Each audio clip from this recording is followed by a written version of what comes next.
একসাথে সে এই মিষ্টিগুলো একদম খাওয়া মানে ওই দিন পুরো শেষ। আমি বকা খাচ্ছি। নমস্কার, আজকের ব্লগে স্বাগত। সকালবেলার কেরালার গ্রামটার একটা আলাদা শান্তি আছে।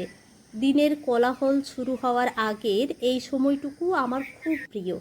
ছাদে দাঁড়িয়ে যখন চারিপাশে তাকাই তখন মনে হয় সবুজে মোড়ানো একটা ছবি চোখের সামনে খুলে গেছে।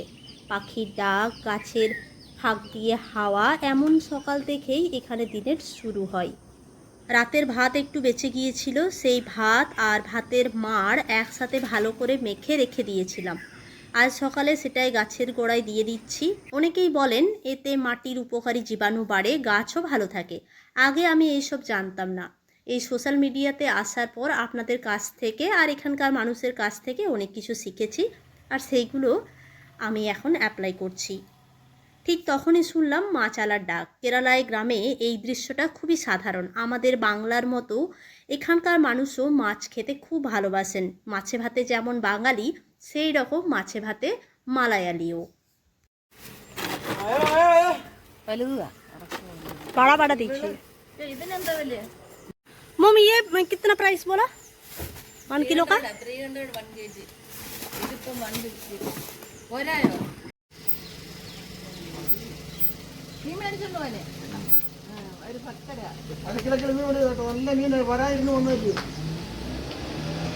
मैं कभी खाया नहीं, मुझे नहीं पता वो कैसा लगेगा। दूसरा क्लीमिन में खाया, लेकिन वो जो बड़ा वाला मीन इनकी टेस्ट आ रही थी कैसा है?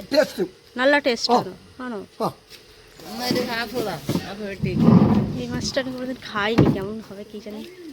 ചേച്ചി നല്ല മീനുണ്ട് നല്ല ഇത് കഴിച്ചാണോ ആന്റി? ഇത് കഴിച്ചാണോ? ഇത് മീൻ നല്ലതാണോ? ആന്റി കഴിച്ചിട്ടുണ്ടോന്ന്? കഴിച്ചില്ല. ഇത്ര വേണ്ട, ഇത്ര വേണ്ട, ബാപ്രേ. ചേച്ചി മീൻ കണ്ടോ? വെള്ള മീൻ, ഉഗ്ര മീൻ, ভূমির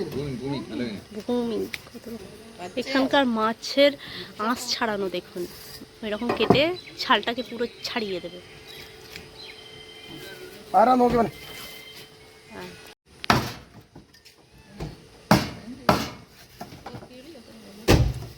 നല്ല കിളിമീനാണ്, പച്ച കിളിമീനാണ്.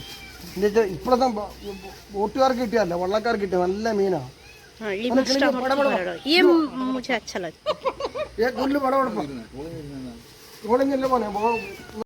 রুটিন এখন আরও একটু চেঞ্জ করেছি, আরও সকালে উঠছি আর কাজগুলো যতটা পারছি গুছিয়ে নিচ্ছি। ঈশানের এক্সারসাইজ হয়ে গেছে, এখন স্নান করাবো। তার আগে আপনাদেরকে একটা জিনিস দেখাচ্ছি, চলুন।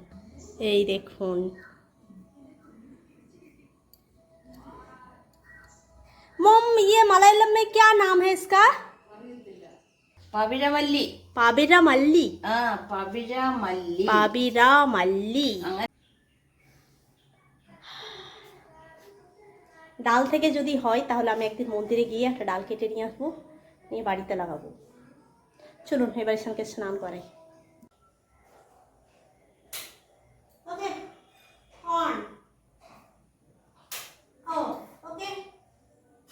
কেরালার বেশ কয়েকটা জেলাতে অরেঞ্জ অ্যালার্ট জারি করা হয়েছে। স্কুল কলেজ সমস্ত কিছু বন্ধ রাখা হয়েছে। সবাইকে নির্দেশ দেওয়া হয়েছে অযথা বাড়ির বাইরে না যেতে। আমরা যে জায়গায় থাকি সেই জায়গাটা একটু উঁচু, তাই এখানে খুব একটা আমাদের সমস্যা হচ্ছে না। কিন্তু নিচু এলাকাগুলোই অনেক বাড়িতে জল ঢুকে গেছে। অনেক পরিবার কঠিন সময়ের মধ্য দিয়ে যাচ্ছে। প্রকৃতির সৌন্দর্য যেমন মুগ্ধ করে, তেমনি তার শক্তির সামনে মানুষ কতটা অসহায় সেটাও আবার মনে করিয়ে দেয়। বেশ কয়েকদিন আগে আমার জ্বর হয়েছিল, তো আমি জ্বরের ওষুধ খেয়েছিলাম, অ্যান্টিবায়োটিক, প্যারাসিটামল।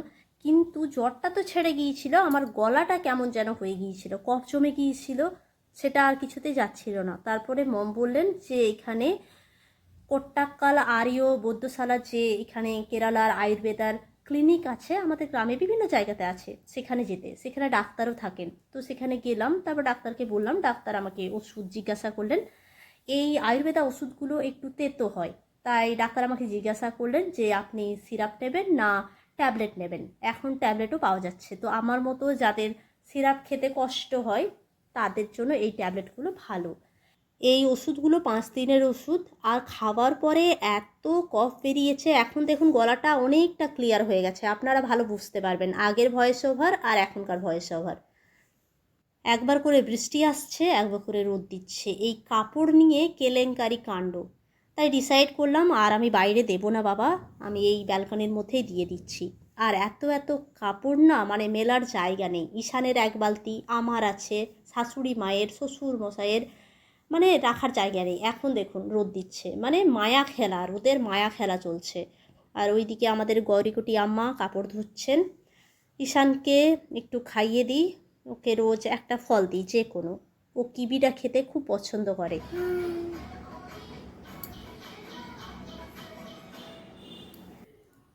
এদিকে আমাদের রান্নাঘরেও দুই সংস্কৃতির গল্প চলছে। আগামীকালের মাছগুলো আগে থেকে মশলা মেখে ফ্রিজারে রেখে দেব।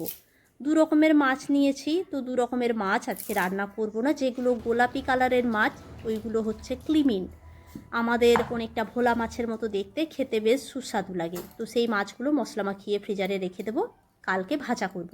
আর যে বড় মাছটা কেনা হলো সেটা ঝোল হবে, 2 রকমভাবে ঝোল হবে। মম বানাবেন মমের মতো, আর আমি বানাবো আমার মতো।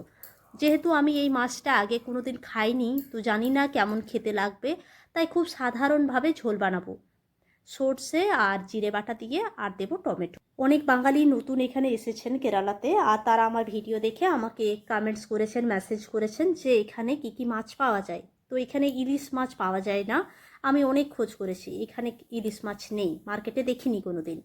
এখানে কই মাছ, তারপরে হচ্ছে আপনার কাতলা, রুই, চিংড়ি, মানে এগুলো বাঙালিদের যে মাছগুলো। বাকি যে সামুদ্রিক মাছ, মাত্তি, আইলা, তারপরে এই যে ক্লিমিন, আরও নানা রকমের মাছ পাওয়া যায়।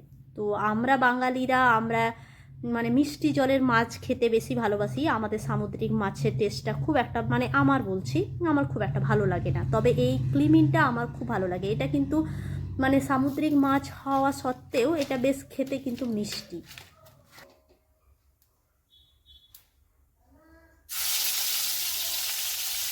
মম বলছেন যে তুই এগুলো ভিডিও কর, আর গ্রামের লোক আমাকে বলুক যে তোমাদের বাড়িতে আজ এই মাছ রান্না হয়েছে, সেই মাছ রান্না হয়েছে। তো আমি মমকে বললাম যে এগুলো ভিডিও না দেখালে আমার যারা সাবস্ক্রাইবার আছেন তারা কি করে বুঝবেন যে এখানকার সংস্কৃতি, এগুলো হচ্ছে সংস্কৃতির একটা পার্ট। মানে শুধুমাত্র যে মন্দিরে উৎসব বা কোনো উৎসব দেখালে সংস্কৃতি বোঝা যাবে না, পুরো জিনিসটা দেখাতে হবে, সেই জন্যই তো দেখাচ্ছি। তো এই যে মশলাটা, মম আগে মশলাটা রেডি করে নিয়েছেন। এই মাছের মধ্যে যে মশলা ইউজ হয়েছে সেটা হচ্ছে আপনার ছাঁচি পেঁয়াজ, আদা, একটু গোলমরিচ, কারি পাতা, ধনে গুঁড়ো আর লঙ্কা গুঁড়ো, এগুলোকে তেলের মধ্যে জাস্ট একটু নেড়ে চেড়ে পেস্ট বানানো হয়েছে। তারপরে ঝোলটা রেডি করা হলো। এই দেখুন, আপনাদেরকে সকালে বলছিলাম না যে এখন আমাদের আলুটি জেলাতে ছুটি ঘোষণা করেছে স্কুলে, এই জন্য মানে এখানে ভারী বৃষ্টি, তার সাথে ঝড় হওয়ার সম্ভাবনা। তো সকালবেলা কত পরিষ্কার ছিল দেখুন, আর এখন দেখুন হঠাৎ করে চলে এলো। আমি তো বাইরে যাওয়ার জন্য রেডি হচ্ছিলাম, কিন্তু আর যাওয়া হবে না। এই দেখুন, এই জানালাগুলো খোলা ছিল সকালে, আমি এখনই বন্ধ করলাম। এই দেখুন দেওয়ালে মানে একদম ঠিক চলে এসেছে এত, আর দেখুন এই দেখুন পুরো ভিজে গেল।